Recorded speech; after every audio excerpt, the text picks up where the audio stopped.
This is WCN, the Whole Care Network. You talk, we listen.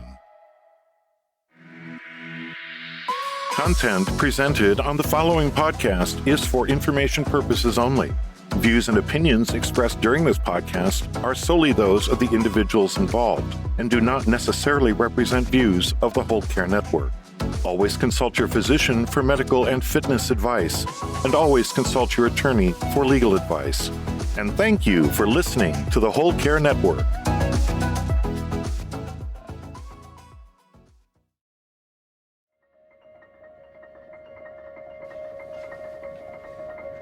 Have you ever met anybody that has caregiving on their bucket list of things to do in life? Beyond caregiving, how do we care? We also have to care for ourselves. How do we treat friends, family, strangers we meet? Forget it. How do we heal? The physical, social, financial, spiritual.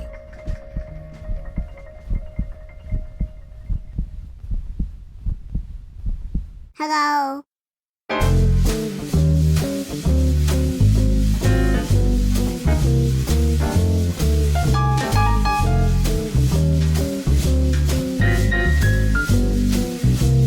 By creating healing ties.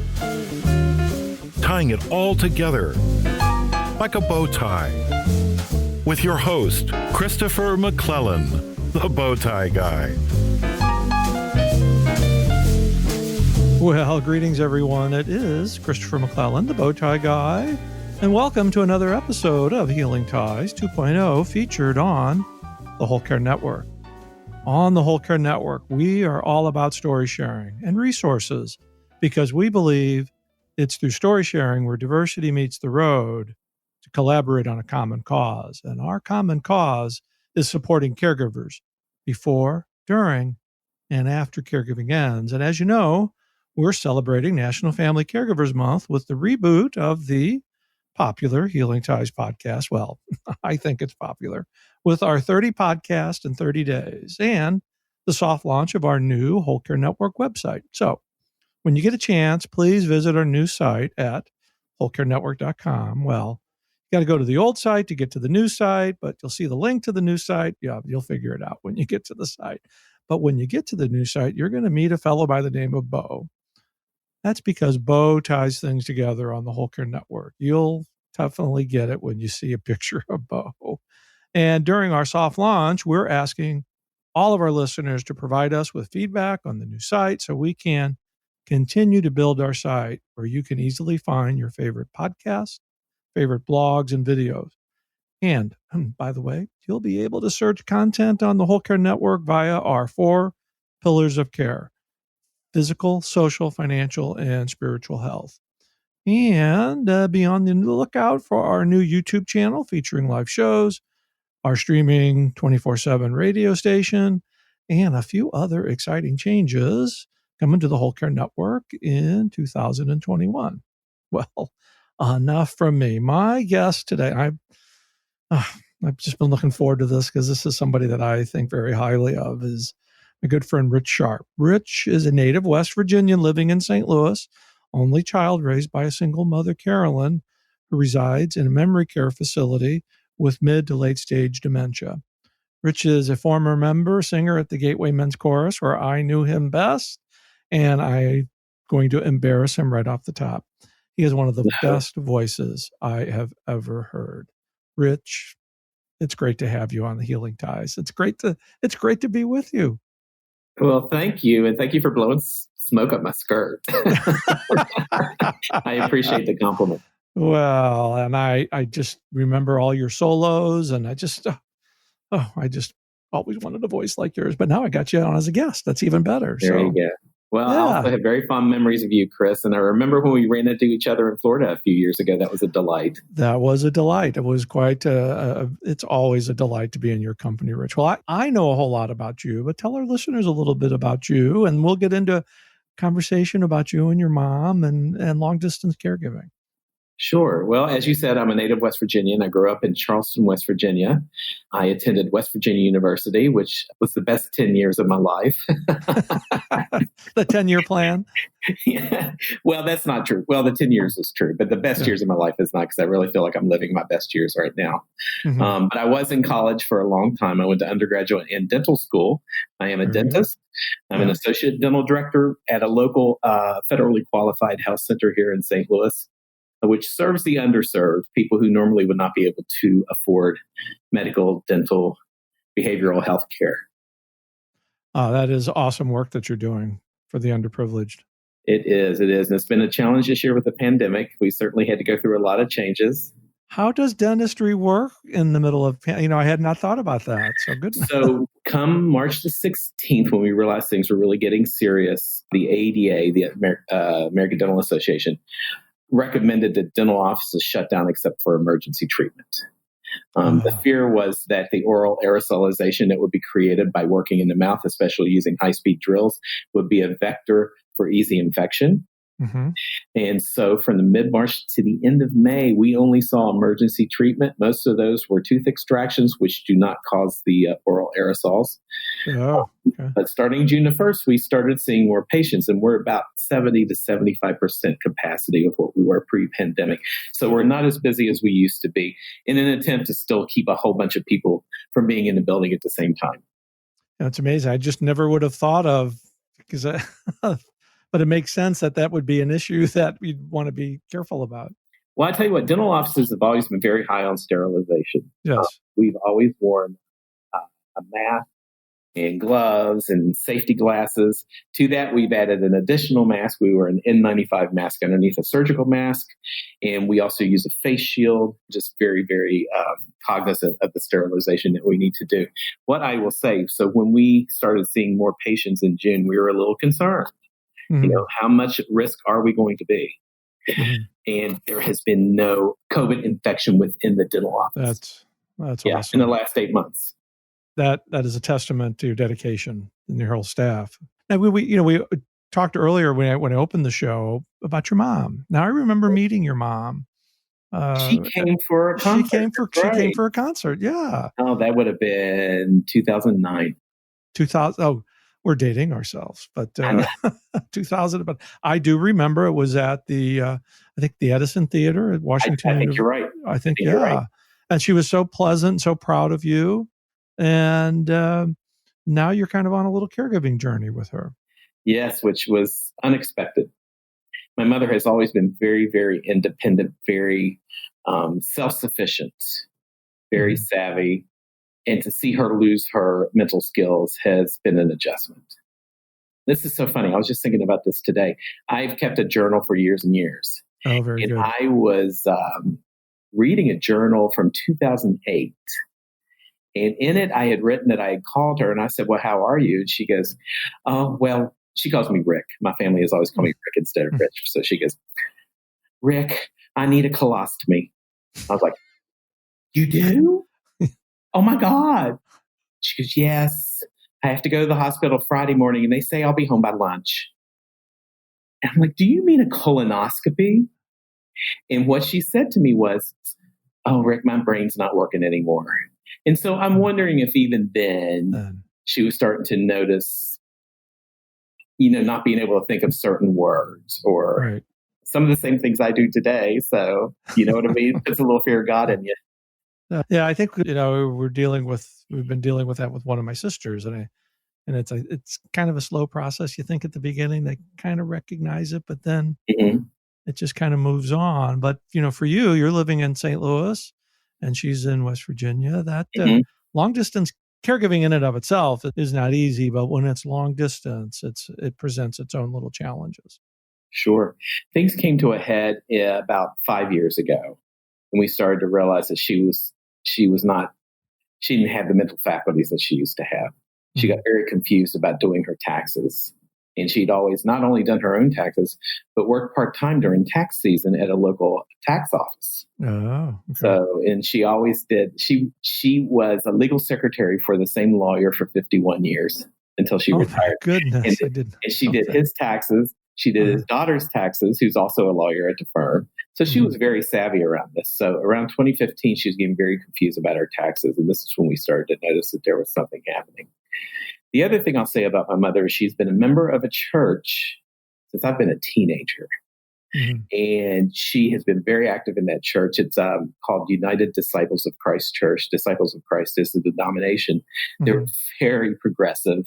And just, if I went to church, that would be the type of church I would go to. I just have great respect for that church. And they've become her family.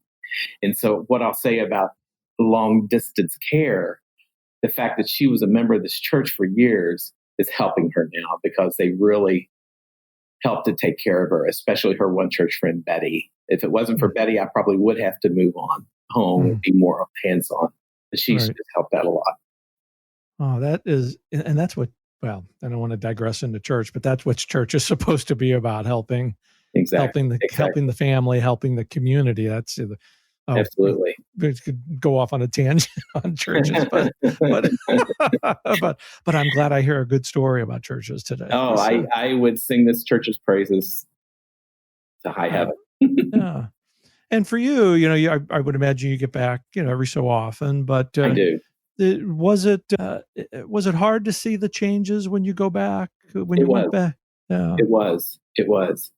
There, and I won't go into a lot of the details, but there was a precipitating crisis about 5 years ago, and I came home and she was in the hospital. And so the lawyer that she works for, her daughter, Susie, is like a sister to me. And Susie was very helpful in telling me, here's the deal. You should try to be power of attorney. You should try to become co-owner of her checking account. Right. In her retirement account. I had no idea she had a retirement account. Thank God my mother was self-sufficient and had a decent nest egg in retirement. And so I always say I got her when she was down, because she was very frail and fatigued in the hospital. But I think she recognized that things needed to change. And so she signed the power of attorney documentation. She went with me to the bank so I could become co-owner of her checking account. And we went to the CPA office where she has her retirement account and took care of that. And from then on, man, I'm someone who bounced checks in college. And even after college, I hate to say. So for me to all of a sudden be managing her finances has been a big adjustment for me, but easier than I thought it would be. And thank God she had that retirement account. Well, and thank goodness you had that great advice to start that process, because especially in her condition, it would have gotten harder. To make those changes, which are so critical, and that's kind of across the board with that I find with caregivers, that we don't often have that conversation about the business side of it that needs to be taken care of. But once it's finished, then you can move on and deal with the day-to-day care, which you've done. So that's exactly right. Yeah, and I also know, because I've so enjoyed your personality when we were at the chorus, that you've got some funny stories that you'd like to share too.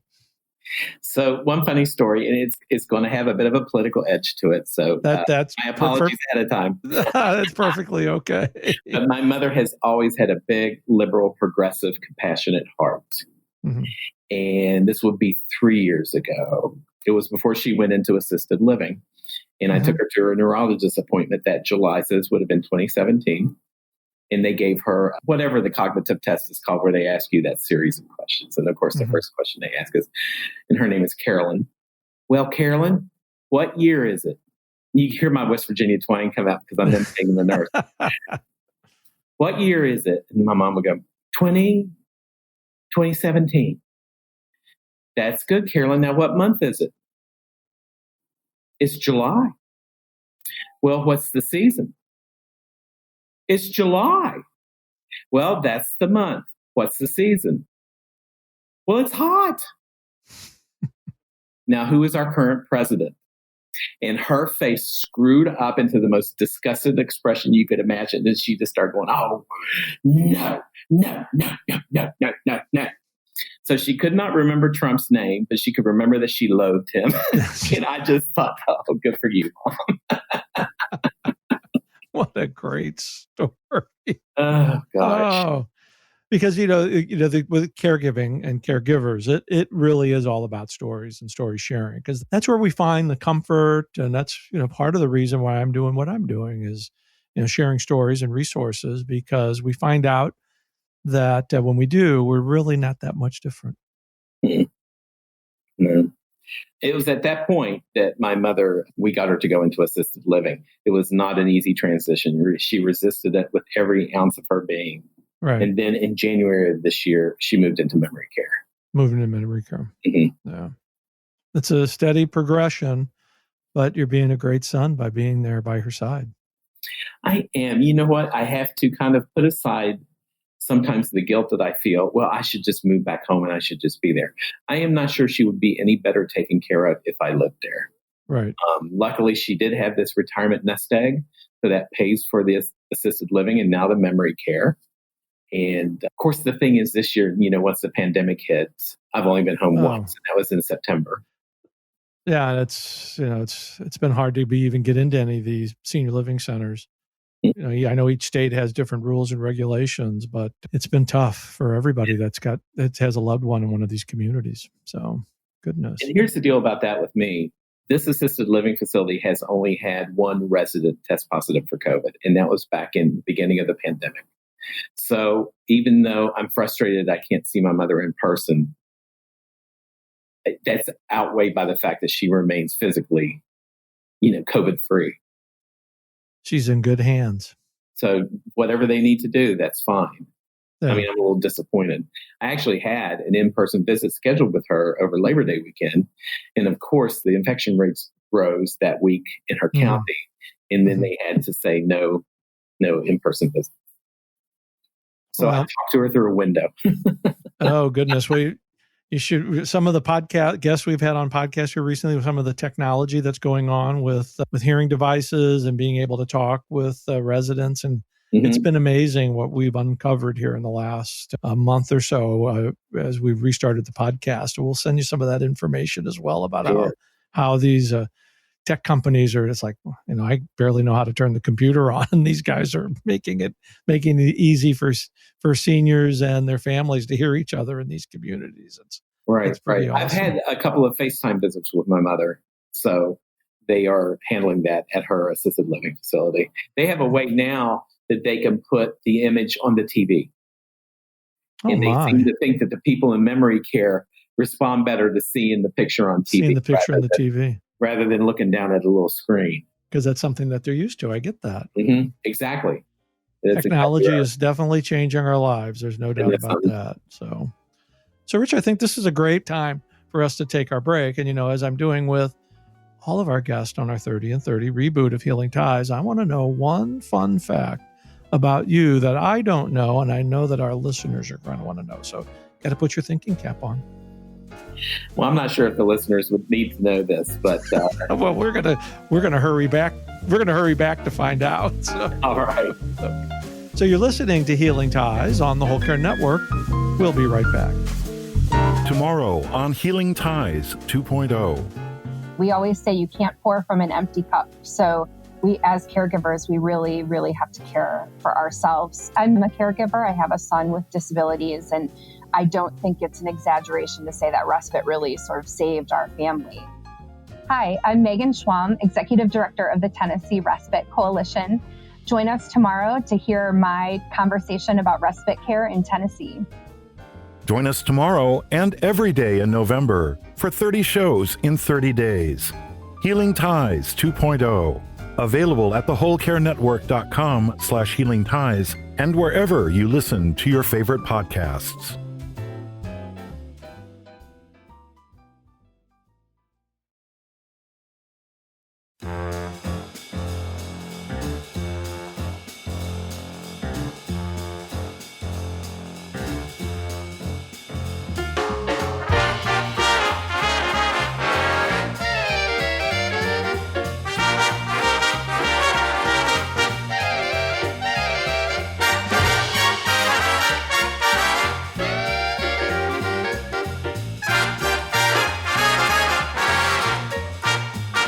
Well, welcome back, everybody. I am continuing my delightful conversation with my good friend and family caregiver and a dentist as well, Rich Scharf. So, Rich, we want to know.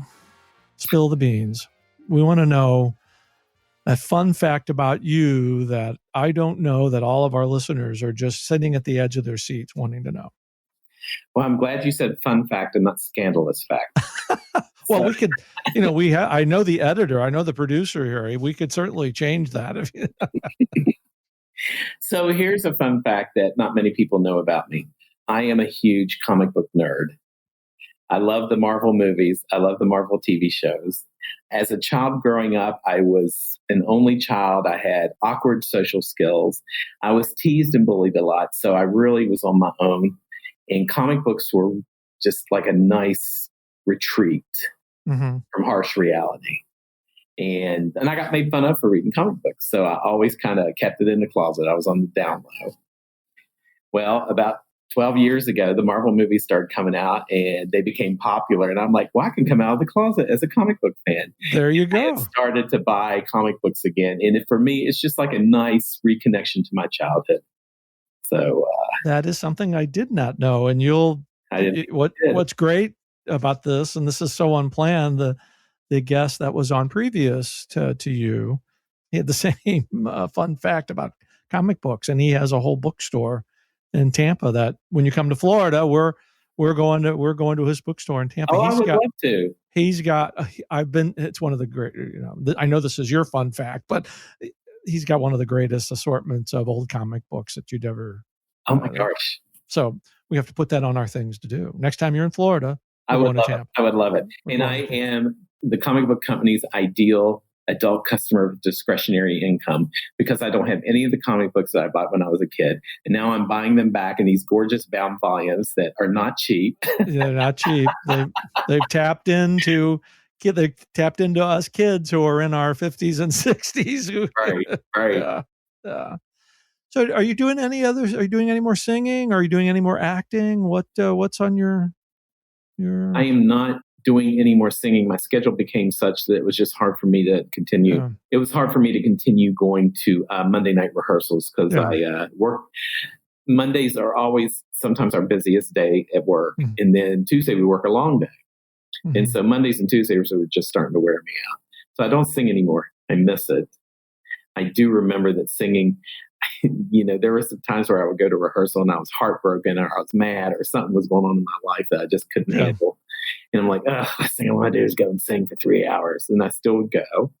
And halfway through rehearsal, I would realize I had not thought about anything except singing. So it's a very centering, present, spiritual thing to do. And I do miss that. A couple of years ago, I've done a lot of acting work with that Uppity Theater Company, Jen Wilkins' company. And a couple of years ago, they've done it several years and they haven't done it now for a couple of years, but it's called Briefs and it's short LGBTQ themed. Oh yeah. I've seen Briefs. Yeah. It's good. I've been in three of their 6 productions, I think. And so the last one was a couple of years ago. That was great fun. It was also for someone who likes their free time now, a limited commitment. Instead of doing a 2-hour play with weeks of rehearsal, we met like maybe once a week for a few weeks, and then we were up and running with a 10-minute play. Yeah, it is a fun play to be involved in and to watch as well. So, well, maybe you'll get back to doing that. So maybe I will, but when we can all be in the same room again. When we can all be in the same room again. Oh, you know what? I just remembered this. Last year, she did a staged reading of the Mueller Report. And it had singing so I did sing for that, actually. And Bill was the little choir director for our little singing sessions for that. So that was a lot of fun. So little choir director? Little choir director? Well, we were a little choir. We were a little choir. Got it. Okay. So Richard, just have a couple of minutes left. I've just, again, so delighted to reconnect with you. And I appreciate you sharing your story for our listeners. And you have a standing invitation to have your own podcast when you're ready on the Whole Care Network. I appreciate that. Yeah. And Rich, with the stories you share and the work that you do, you're certainly someone who's creating healing ties all around us today. I just can't thank you enough for being here. Well, thank you very much. Okay, well, that does it for this episode of Healing Ties. As you know, I'm your host, Christopher McClellan. You might know me as the Bowtie Guy. I've created a life to love after caregiving ends by sharing stories, resources, and being with awesome people like Rich Scharf. Healing Ties is produced in the posh studios of Oddbox Productions in downtown St. Louis, Missouri, and is part of the Whole Care Network. Check out the soft launch of our new Whole Care Network website and be sure to meet Bo and subscribe to Healing Ties wherever you listen to your favorite podcast.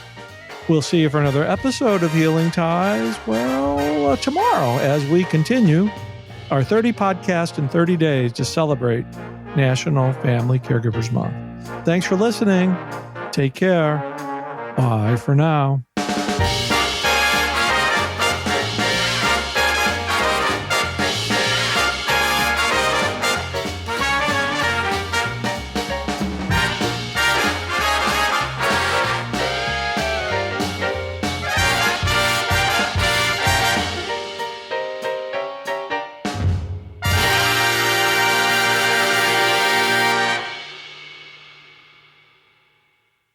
Ciao. This is WCN, the Whole Care Network. You talk, we listen.